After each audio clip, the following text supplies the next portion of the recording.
Hello and welcome to CorpusCast. You're listening to the podcast all about corpus linguistics and what it can do for society.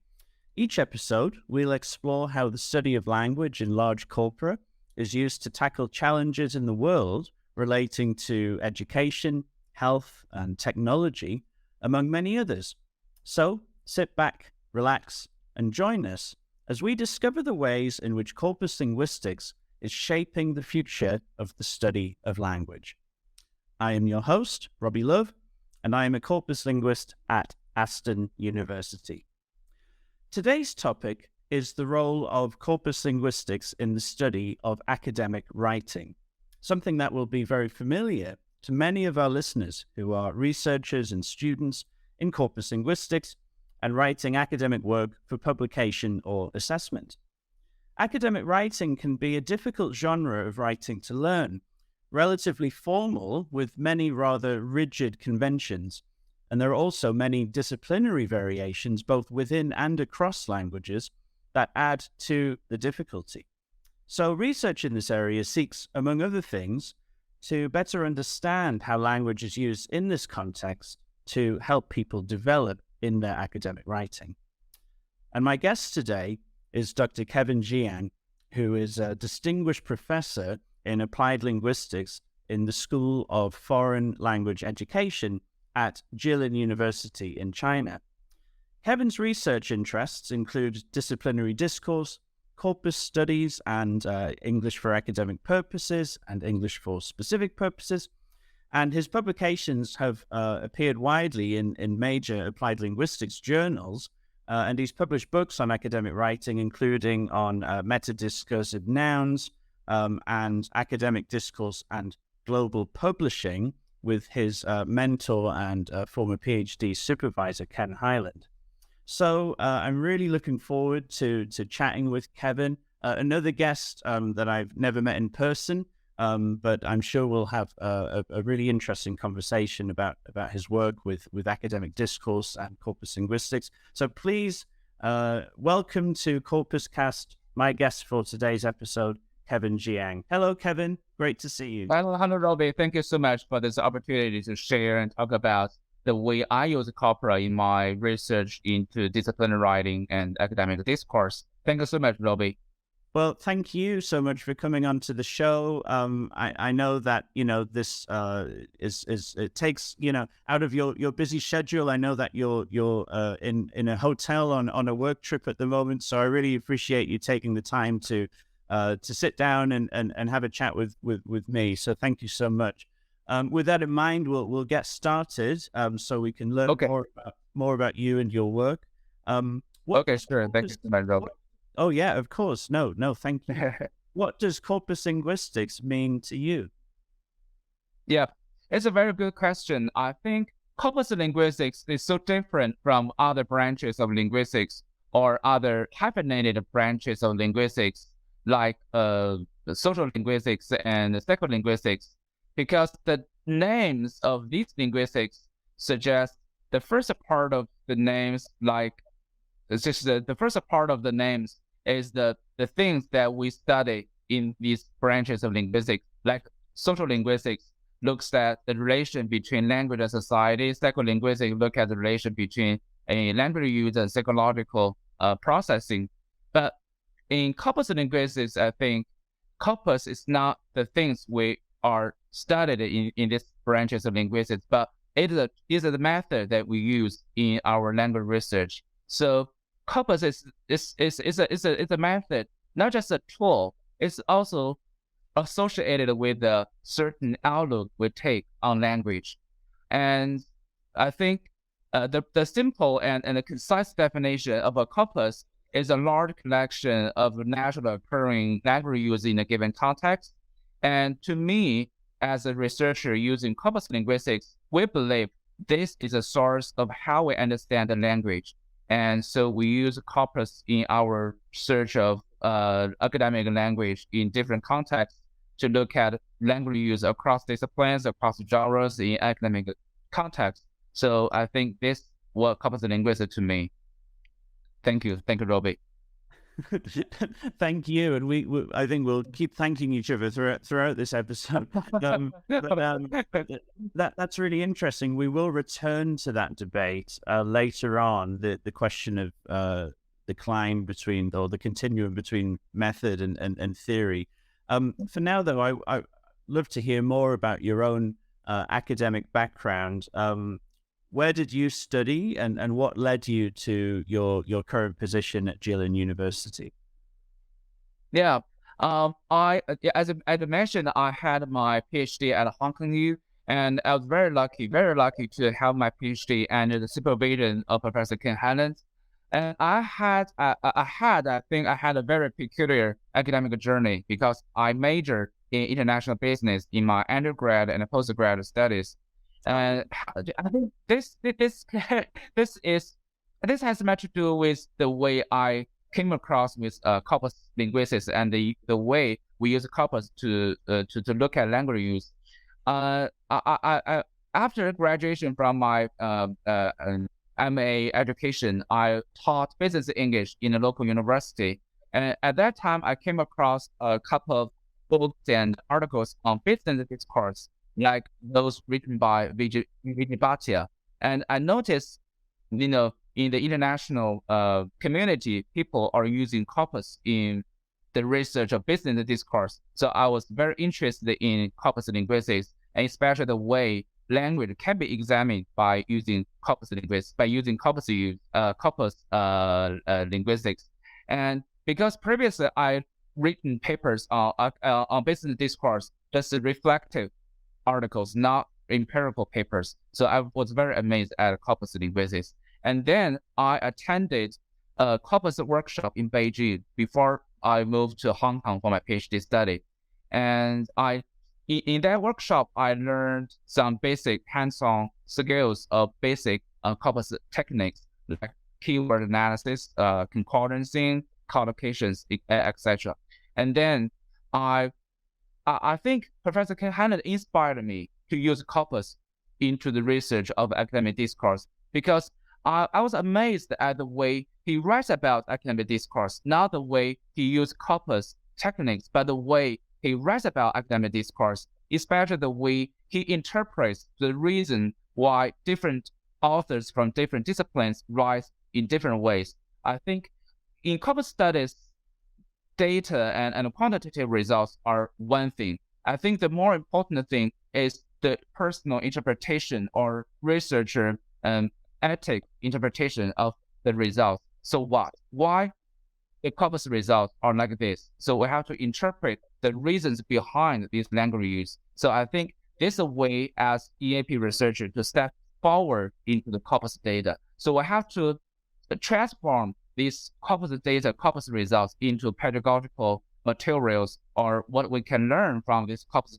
analysis into our daily classroom teaching. So what these corpus results can help students write in a good way in different contexts. So this the kind of thing about my academic journey, how I got to learn corpus linguistics, and who inspired me in this kind of research.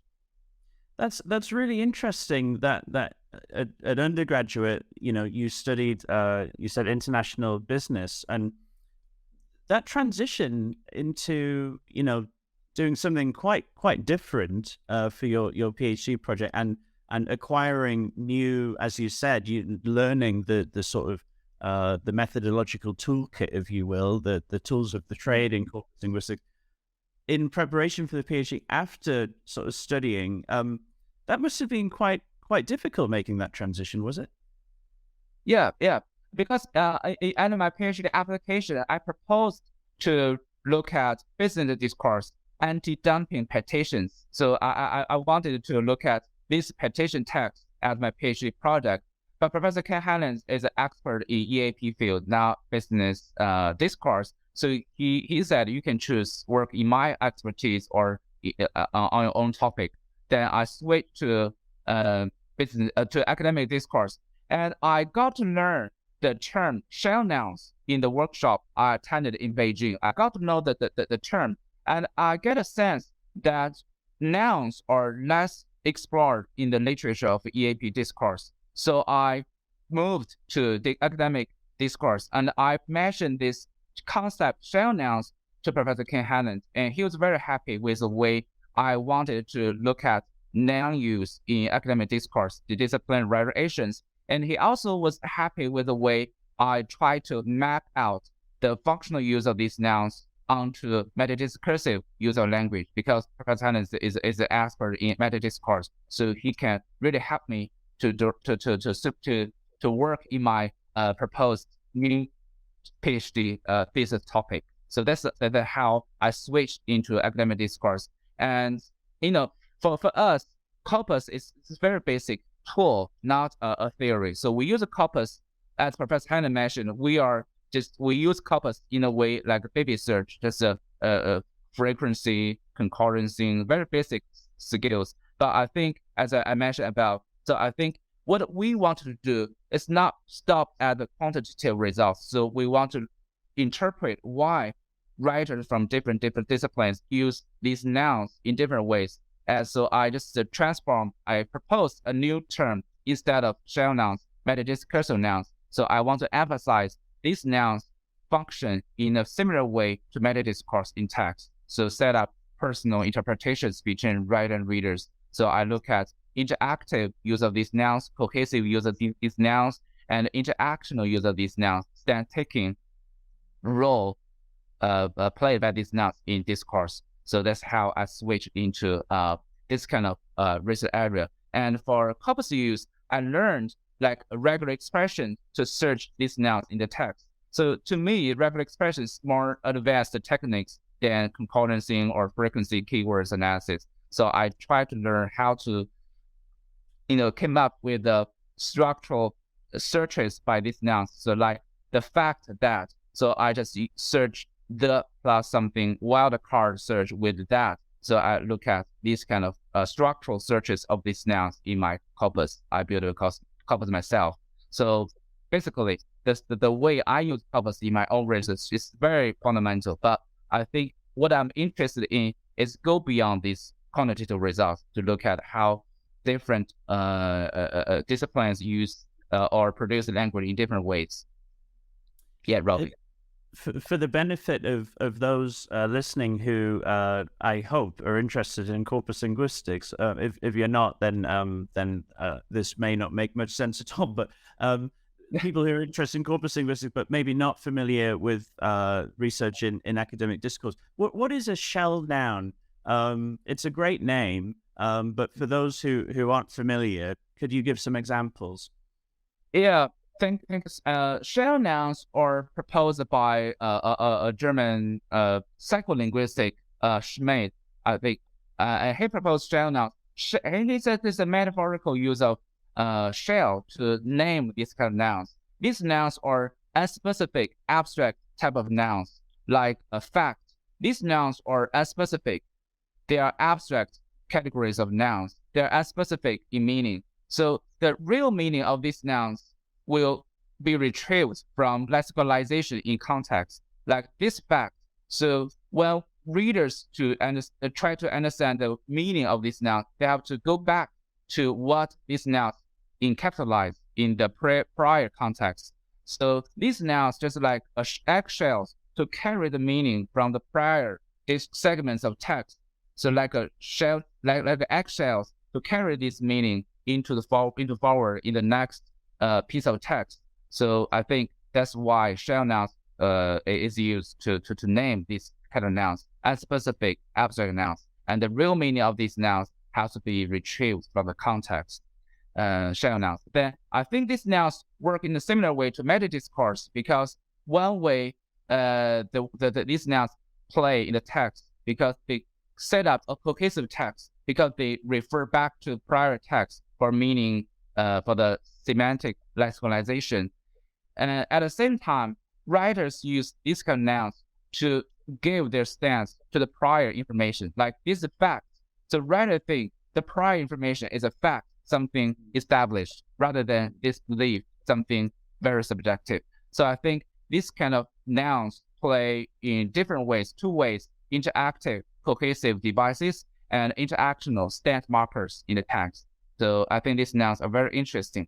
I remember One of the reviewer of my first paper on IGCL, he said to congratulate me on identifying such a unique but less explored topic in academic writing, because nouns has been considered as objectified use of language. So it refers to entities, so no stance involved in use of nouns. But from my research, these nouns are very rich in authorial evaluation or attitudes, because writers use these nouns to set up personal interpretation and to set up a personal interaction and giving a stance and organizing of a cohesive piece of text.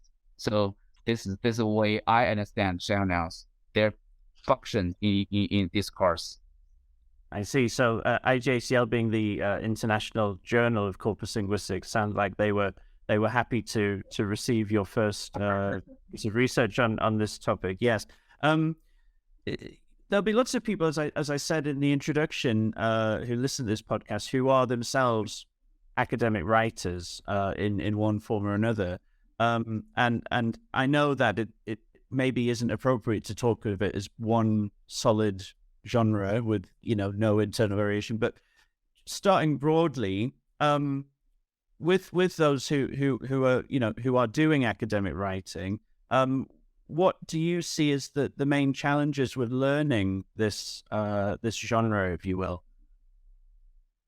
Yeah, I think the main challenges I had and my students are having may rest in the very persuasive and logical organization of a research paper.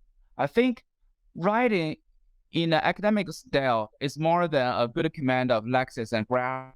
It depends on the way writers cater to readers' rhetorical expectations and processing needs. So it's very much like reader-oriented composition of text, because you are talking to your readers in the discipline. So you have to write in a way that your readers find familiar, plausible, accessible, and persuasive. So novice writers and students only focus on lexical and grammatical choices in a sentence. So, and they ignore the whole picture of what they want to say in each section and the overarching structure of a whole academic story. And the way he can connect each section into a whole picture of an academic story. So I always suggest to my students, don't lose forest for trees, because academic writing, read in a good way, is not only in a correct lexical and grammatical choices. It's much a way to gratify your readers' expectations and the processing needs. Like Chinese, I think Chinese feature a reader-responsible writing culture. So Chinese students always write in the assumption that if I understand, my readers understand. This is not true, because writing was likened to ballroom dancing by Michael Foy, and was likened to hand clapping by Job Thompson. So writing is a way to to cater to your reader's needs. So you have to anticipate what your reader wants to understand from each sentence, from each segment of text. So it's a persuasive interaction. It's not only data reporting. So it's a persuasive interaction. So I think this is a way novice reader find challenging, in composing a very cohesive and logical organization of text, because they only want to report what they found, but they ignore the whole picture, what they want to say about your research. So that's really challenging to novice writers. And as I said in my teaching classroom, I think a good academic paper depends on three elements. The first one is logical consistency from introduction, literature review, method, results, and concluded. So you have to present to your readers a very good logic. Is a logical argumentation. And I always use hourglass shape to tell my students what a good research paper looks like. Is a kind of hourglass shape. from beginning very general to a specific topic, and then to the method you use and to the results. And the way you discuss your result, you have to interact with literature in the field. That's why it's a triangle shape. So it's from your specific research to the literature, and in the bottom, so you have to jump back to the beginning, the field point. So this is the hourglass shape.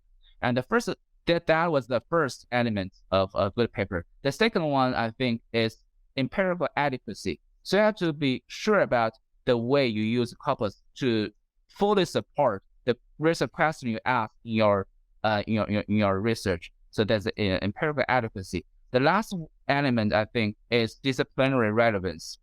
Like my students look at stance markers like first person pronouns, I, we, our, whatever. They compare research articles in linguistics and biology. I think that research is a good design, but it's not publishable because it's not relevant to your discipline readers, because your readers will know the result without reading your articles, because there's so much literature in the field about comparison between soft and hard disciplines. They're writing different ways, so they don't need to read your articles. They will guess the results, what the results are like. So it's relevant to your disciplinary readers. So the last element, I think, is disciplinary relevance. So these are the things that students need to know how to write a good academic paper. And the first thing, as I mentioned, is the logical consistency, the structure, organization of the paper. So that's my opinion about writing in a good academic style. Yeah, and I think a testament to the challenges associated with academic writing, learning how to write in this way, we haven't even mentioned anything to do with the citation of sources and referencing and all of the formatting conventions, which in and of themselves can be challenging, and there are lots of different types. And also, of course, the broader issue of academic integrity, which is a really hot topic at the moment in the context of AI and chat GPT and things like that. And there are lots of I think changes probably coming in the future, not only for academic writing, but a lot of other contexts as well. This is really interesting though, because it's very meta, I guess, what you're doing, right? You are an academic writer as part of what you do, and you are researching academic writing, and you are producing academic writing about academic writing. So it's very meta. Let's go back in time a bit. What's the history? At what point in the study of linguistics or applied linguistics, how far back do you go to sort of trace when researchers started to do this sort of meta linguistic research about the genre of writing that they themselves are using themselves? Yeah, I think EAP academic writing is one of branch of EAP studies. I think EAP and ESP study emerged in 1960s when British Council supported the student from developing countries to study in UK. And in research side, scholars like Michael Halliday and Peter Strivens, they look at the new study needs beyond the traditional and general ELT teaching demands. So I think that's how EAP and ESP emerged as a subfield of applied linguistics. And in terms of EAP studies or academic writing studies itself, according to John Swales, the first study in EAP or in academic writing is done by Jonathan Barber back in 1962, and the title of Charles Barber back in 1962, and the title of her paper is Some Measurable Characteristics of Scientific Prose, and she looked at 3 scientific texts, and she manually checked up these scientific texts, and she found 28% of lexical verbs were in passive forms, and 25% of these passive forms or in present tense. So I think the research of academic writing, research of academic texts go hand in hand with the empirical epistemology of corpus linguistics at the beginning. Although at that time, corpus was not explicitly used, or we are not aware of corpus at that time back in 1960s. So and right now, I think corpus linguistics really help us. It gives us a very easy, convenient access to these pattern distribution, frequency, and function of language use in academic texts. And another good way that corpus linguistics can give us is about the naturally occurring feature of these language use in a given context. As we mentioned, a corpus briefly is a large collection of naturally occurring texts in a given context. So it's naturally occurring in a given context.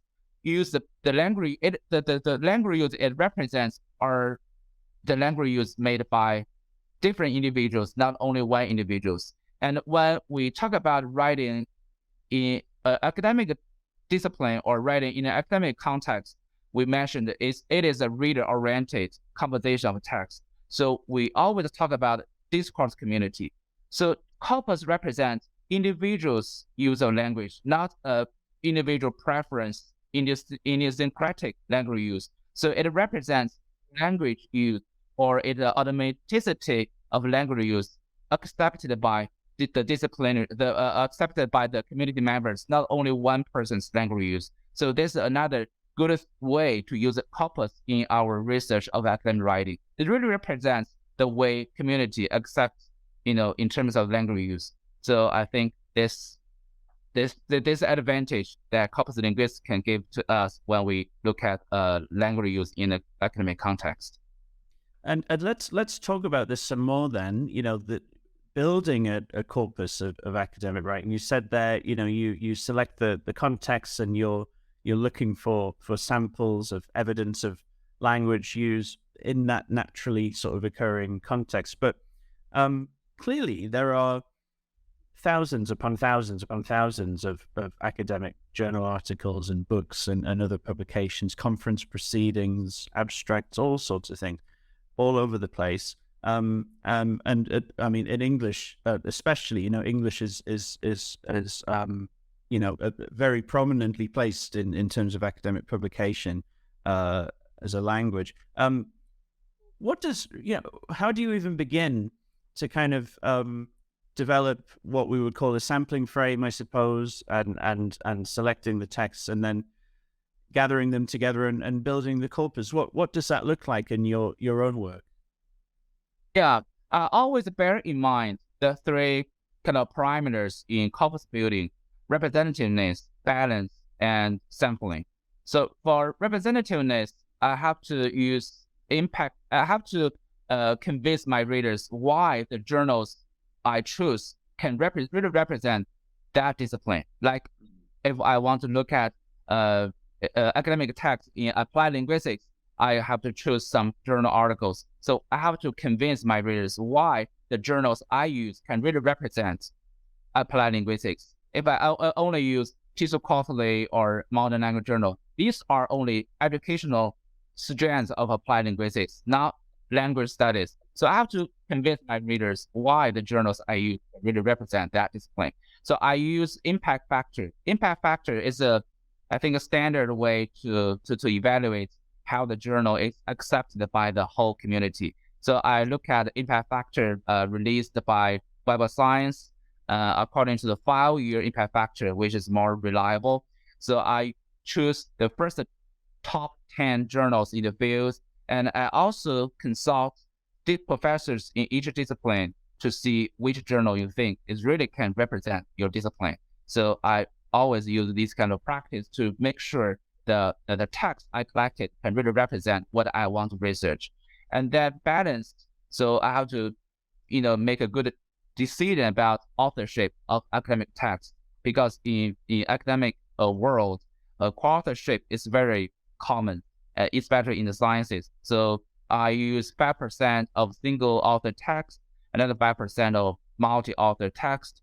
And for social sciences, right now, I think collaboration is also trendy. So I have to balance. It make a balance between authorship by 50% of a single author, another 50% of multi-authors. And really, research shows us, different authorship have very big impact on the language use, like self-mention, first-person pronouns, and even titles. Because recently I published a paper on titles in research articles with Professor Ken Hannes, and I investigated some literatures on title, on the writing of titles, and there's a study found that different authorship has a different impact on the way titles can be write, because people will disagree on the title, so that the title will reshape. So balance is really a thing we should consider when we build up a corpus. And the last one, sampling,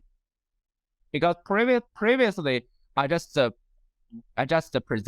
say I use a random sampling in my data collection, and sometimes I met with 2 reviewers, I think, from my submission. They asked me how you did your random sampling, how the sampling is random. So it's quite challenging. Then after that, it's quite challenging. It's a quite challenging question to me. Then after that, when I collected my text, build up my corpus. So if I want like 100 texts for each disciplinary corpus, then I collected 200, double size of the original number. So like 200 texts, and then I order these journal articles alphabetically. Then I choose the first 100 texts as my corpus data. So that can gives me one way to make sure random sampling in my data collection. So wow. Is that random? I don't know. Is it maybe, as you mentioned the titles before, and maybe, and one of the conventions that you see an awful lot, I'm sure in lots of fields, but you see it in corpus linguistics, is quote, maybe a quote from the data, colon, and then more formal title. I don't. Is there any chance that maybe there's certain? I mean, this could be complete rubbish. You tell me. Certain topics or disciplines of application that lend themselves to being earlier in the alphabet in the titles, or in your experience, does that approach of alphabetically ordering the titles, does that produce? Is it really random? Yeah. These are good practice, but I couldn't think about these ways to make sure a random sampling. Then what I think about is use the titles. I just collect the double size of the number of texts I wanted, and then I alphabetically order these texts. I choose the first 100 maybe from the collection as my corpus data. Yeah. Then the reviewers were happy with my explanation. So I think it's maybe it's an effective way to make sure a sampling is a random. Yeah, no, absolutely. And we've mentioned earlier about once you've got the corpus and you talked through some of the methods that you apply and in investigating sort of from a functional perspective, how a certain metadiscourse sort of features being used to guide the reader. Would you say that your work is solely interested in investigating these features in academic writing in order to help people to learn academic writing, or are there other applications that you're also interested in?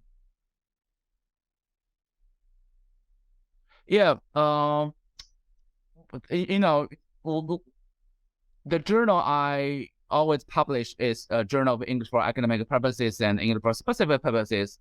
These journals are pedagogy-based journals because the original founding editors like Professor Ken Hannan and John Swills, they are interested in pedagogy of EAP. So you have to think about how you can transform your corpus results into pedagogical applications. So one way of I can think of my corpus data is rates students' awareness of user language, responsive to the context, responsive to the disciplinary context, disciplinary writers, or disciplinary readers, or genres. These kind of things I have to think of. Another way I think I can think of the possible application of my corpus data is kind of data-driven learning. So I use my results to design some hands-on practical activities to students, and they will investigate the metadiscursive use of a language in disciplinary text themselves. So I try to transform these results into data-driven learning activities, and also maybe try to think about how I can use my corpus results into the ways textbooks can be better written, like EAP textbooks. Because right now in China, corpus is quite a good way to increase the reliability of your research. So, and also their publishers want to publish textbooks based on corpus data, like EAP textbooks. So I also want to try to think about the way my research suggests good classroom activities and ways to learn academic language use in these textbooks. I see. Yes. No, that does make sense on that sort of broader aim of bringing the data back into the teaching context. Yep. I know that there's a lot of research in that area in data-driven learning. Sorry, I just turned off the light. That's okay. No problem. We'll keep rolling. You've mentioned a couple of times already, of course, Ken Highland, who was your PhD supervisor and a huge name in this and sort of related fields.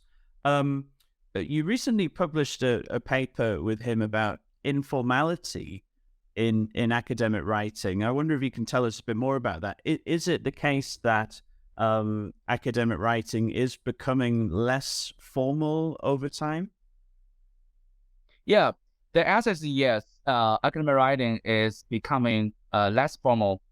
We found like 2% increase of these informal features we look at in our corpus. Our corpus was based on published research articles, and I think we found the most increased features are first-person pronouns, unattended reference, like this, not this plus noun, that this, unattended reference. I'm not sure if you have heard of attended this, unattended this, proposed by Joswell's these unattended use of these, and also starting a sentence starting with conjunctions. These three features that we found registered the most increase in published academic text, and the 2% increase were also found in science text, because in science text there are increase of informal features, but in applied linguistics and sociology and the soft disciplines, they change the way around. It's quite interesting, I think. And I think this suggests the way changing academic context has a really big impact on the way language is used. So published research articles is not always frozen in language use, because we always think academic genres or established type of text will not change. It's so conventional, but it's not true. From the corpus result, we can say the language use in these published texts are changing gradually in response to the changing academic context. And we have to emphasize here that these corpus data are published research articles. So that means these texts have been gone through editing, reviewing process. So the change we found suggests that the community gatekeepers are happy with this change, are subscribing to this informal user language. So this also can indicate the way disciplinary community are responsive to the changing social context. I think one of the change of social context is happened in sciences. As I mentioned, science texts shown increased use of these informal features, because traditionally, we think scientific texts are faceless, dry, and objective. But now they are inventing more informal features and more kind of personal interactions. We also, Professor Han and I has published a number of papers on different aspects of language use in this diachronic diachronic text. So we found, when we look at Metadiscursive informal features, all these studies suggest that sciences are using more interactive features in this kind of traditionally coded text. I think this suggests the changing way of context in sciences. One of the most dramatic change is a changing audience, a changing readership, the changing audience. Right now in sciences, readers are not always the peer researchers in the focus field, because scientific results have to reach out to new audience, to new stakeholders. Different people will have different interests in these scientific results, like investors, governments, people, whatever. So there are so many new audience involved in sharing of scientific articles. I remember one of the stories that my roommate told me when I had my PhD at Hong Kong U. My roommate is a PhD student in engineering, electronic engineering, and his project was about a design of a cell phone antenna. He told me after he had published his article, he and his supervisor went to Shenzhen to sell the antenna they designed to these cell phone companies. So if the boss of the cell phone companies are happy with their design, they will buy the patent of their design. So I think the readers of scientific results are changing. So they have to kind of change the way language used. That's really interesting, and I think you're right, and certainly in my experience, and I think I see it in my students as well. Yeah. There's a gap between the perception of what academic writing is and what it actually is. And I certainly remember when I started studying at university, thinking that good academic writing meant, making it as complex and inaccessible as possible, and using really rare words that some people might not know. And then as my academic writing, we're always learning, but between then and now, as it has improved in that time, the thing I've noticed more than anything is that I'm trying to be as clear and simple in terms of making the writing accessible, which almost goes against the stereotype about academic writing. But what you're saying makes sense in that more people from different areas of reading. It's less specialism maybe now. Yeah, true. I remember Michael Halliday described academic language as elite language.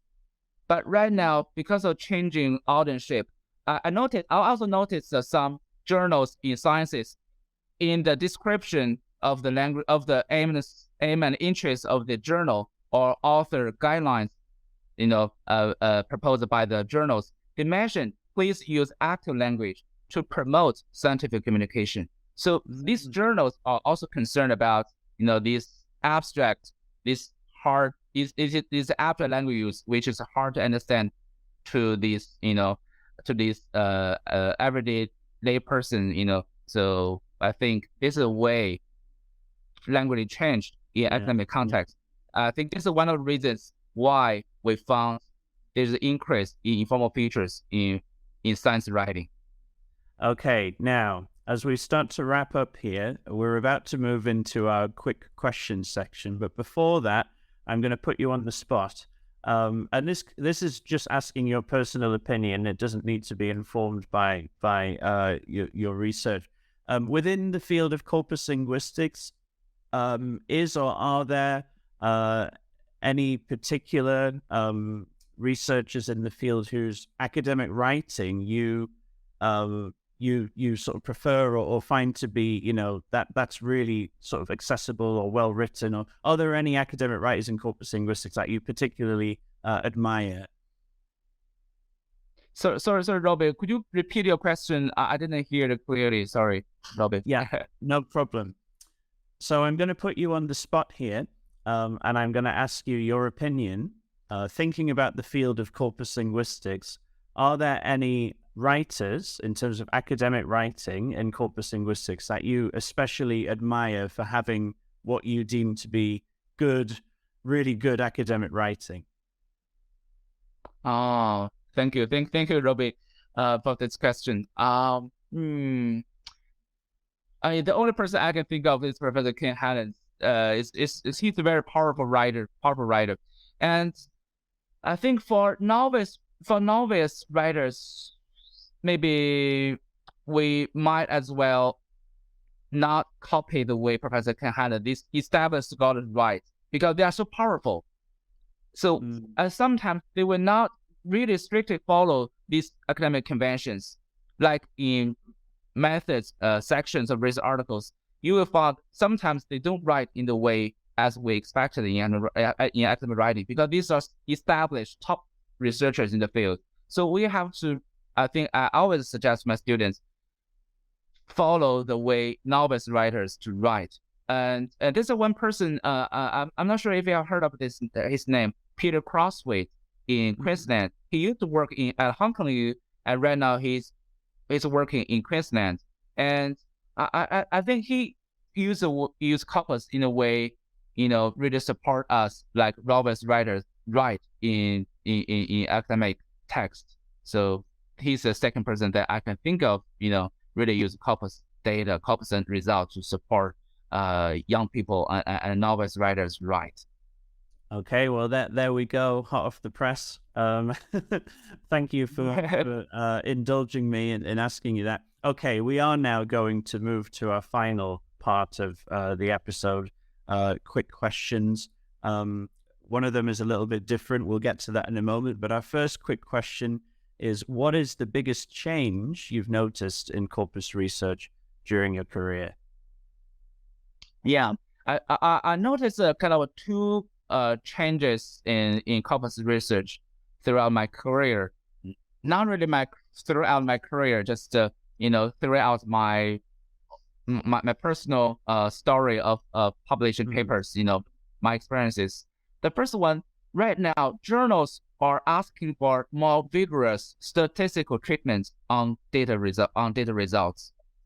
Previously we just report like log likelihoods, this statistical text on statistical meaning of a comparison. Like hard disciplines use less features than soft disciplines. We use a text to prove that difference is statistically significant.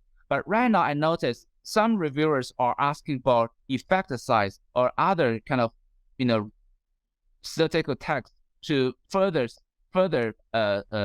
support your results. I think this is one of the change. They are asking for more vigorous statistical treatments on our corpus results. The second one is they are also asking for more advanced technical treatments. Like right now, people are using Python, all these AI techniques, or sentiment analysis, this word to vec, this kind of more advanced, more automated search of a larger corpus. So sometimes reviewers are asking for, a more advanced treatments of your corpus, But I think really it's relate to the research questions we ask in our paper. I think research questions are the guiding principle which can guide our whole study. The method we use are dependent on the research question we ask. If the method we use can fully answer the question we ask, that's okay. We don't need to use a new tool, use a new method just to show how fancy it is. So I think we use methods, in response to the research question we asked in the paper. So this is the second change I noticed. They are asking for more advanced technical treatment. Yeah, I completely agree. I definitely see that too. And this is a topic that a lot of my guests have touched upon in response to that question. So you're not alone in that opinion. Second question is a new one just for you. So you're the first person to tackle this one. You have already touched upon this, so I think I know where you're going, but I'm going to ask you anyway. Quick question number 2. Corpus linguistics, method or theory? Yeah, I think corpus linguistics to me is a method. It's a tool, and also a method. Also, I mentioned associated with the outlook we take on language. So to me it's a tool, because for EAP researchers we use corpus to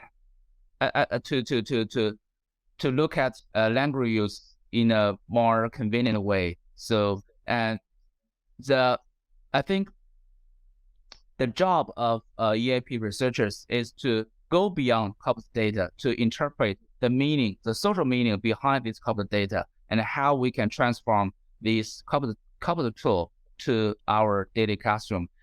I think this reminds me of a sentence written by John Swales. He mentioned, for EAP researchers, we use methods which make sense in our pedagogical environment.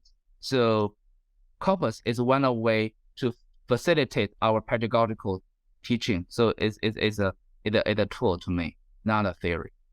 Okay, we'll see what people make of that. There might be some who sit on the other side of the fence. We'll see. Final quick question before we wrap things up today. How will corpus linguistics make an impact on the world in the future? Yeah. I think corpus linguistics will make impact on different aspects of the world in the future. And we have also already seen many researchers use corpus in law studies to look at linguistic evidence behind a crime, like Coulthard back in 1990s to use corpus to look at linguistic evidence. And also communication, like we look at for example, like COVID news. In COVID news, we look at maybe a keyword China. We look at how people from different countries to communicate different values on the story. So communication is the one way. Another one, maybe literature, like Michelle Meilberg used corpus techniques to look at Dickinson's fictions, so corpus stylistics literature. And in education side, I think after in the post-COVID times, we use corpus to support students learning and online learning, because in the post-COVID times, online learning is very common, and we use corpus to guide our online teaching, like DDL I mentioned.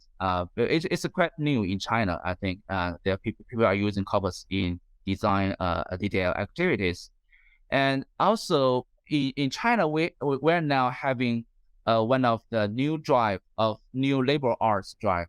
We want to support our traditional research in humanities with more scientific techniques. I think corpus can be one way to support traditional humanities research in the new direction.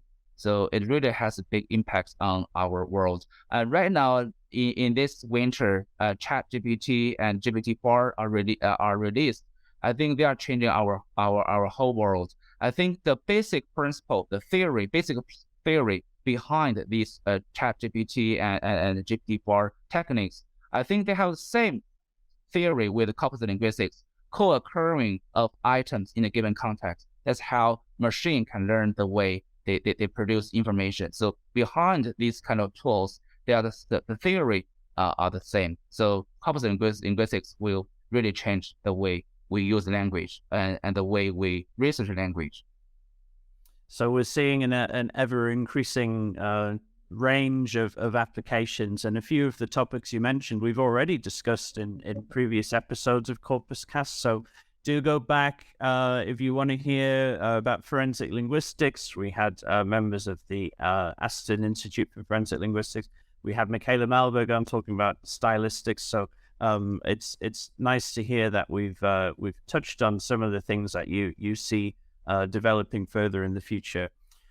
Okay, well, we will draw things to a close there. Thank you so much, Kevin. This has been really great, Robbie, to get to chat with you and hear more about you and your work. So that is all for today's episode of CorpusCast. Thank you for joining us, our listeners. However you've accessed us, whether that's on YouTube, Spotify, Google Podcast, Podcast Addict, or Podchaser. Do come back for the next episode where I'll be joined by Dr. Jesse Egbert and Dr. Tova Larson at Northern Arizona University.